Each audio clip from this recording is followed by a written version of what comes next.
n'a pas déconfiné encore, mais il y a déjà comme une petite odeur de roussi dans l'air. C'est l'heure des comptes, on dirait. Le moment où tu te dis, ça y est, on a bien profité, on a tout rangé, on a pris le temps de prendre le temps, regarder des films à foison, mater des séries du premier au dernier épisode et pas qu'une seule série.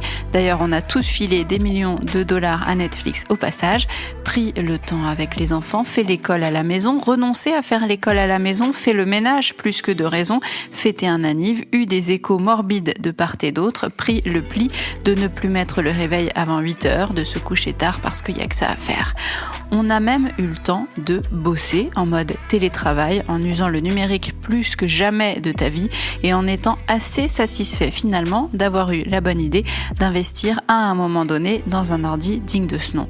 On a eu le temps de bosser, donc avec de belles intentions même au début, de moins en moins au fil du temps parce que le numérique justement c'est pesant, ça pique les yeux, ça tire le dos et surtout à terme ça ne masque pas si bien que ça ton sentiment de solitude.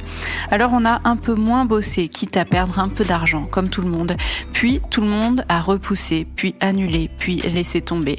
On est tombé dans une torpeur un peu étrange, une transformation de l'espace-temps qui rend tout un peu flou.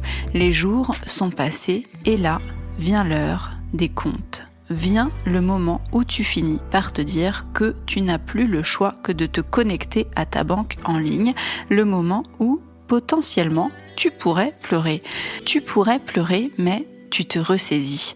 Tu te ressaisis parce que tu as eu le matin même la bonne ou la mauvaise, c'est selon, la bonne ou la mauvaise idée donc d'allumer la radio.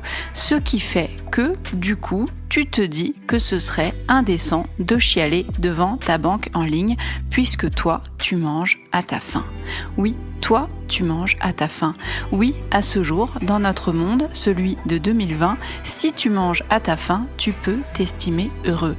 Ils sont 250 millions. 250 millions de personnes vont mourir de faim si rien n'est fait pour les aider dans les semaines qui arrivent. Ce n'est pas moi qui le dis, c'est l'ONU, le Programme alimentaire mondial de l'ONU, plus précisément, qui lance ce cri d'alarme sur les conséquences du Covid-19 en termes d'alimentation. 250 millions de personnes, il faut s'imaginer que ça correspond à la moitié de la population de toute l'Union européenne. 250 millions de personnes qui ne vont pas seulement avoir faim, mais qui vont en mourir. Des femmes, des enfants, des hommes, des vieux, des jeunes. La faim, elle ne fait pas dans la dentelle comme le Covid-19.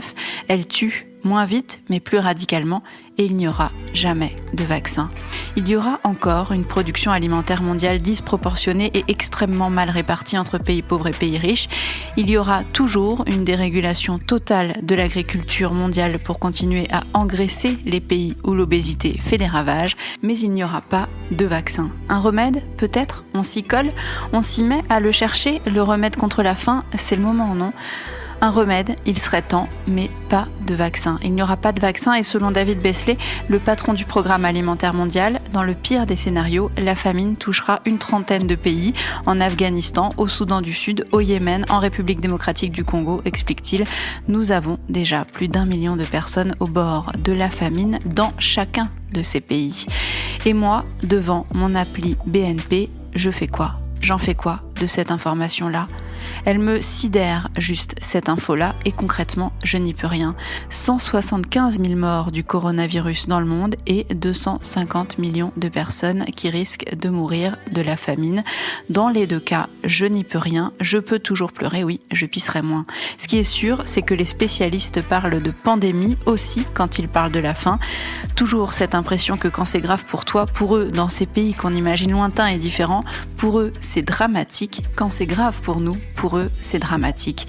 Et là, c'est grave pour nous, c'est certain. Pas seulement parce qu'on ne peut plus payer nos loyers ou parce que nos revenus ont été globalement divisés par 2 ou 3, mais aussi à l'échelle nationale parce qu'en France, la misère commence à sortir par tous les trous.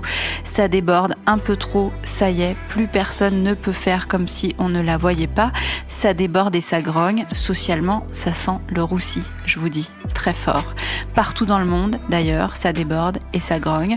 Heureusement pour nous, nous, les grands de ce monde ont pris la mesure du problème. Le G20, qui représente près des 2/3 de la population mondiale et les 3/4 du PIB planétaire, se réunit jeudi. Ses membres vont faire une visioconférence pour apporter une réponse globale et coordonnée à la pandémie du Covid-19 et à ses implications humaines et économiques.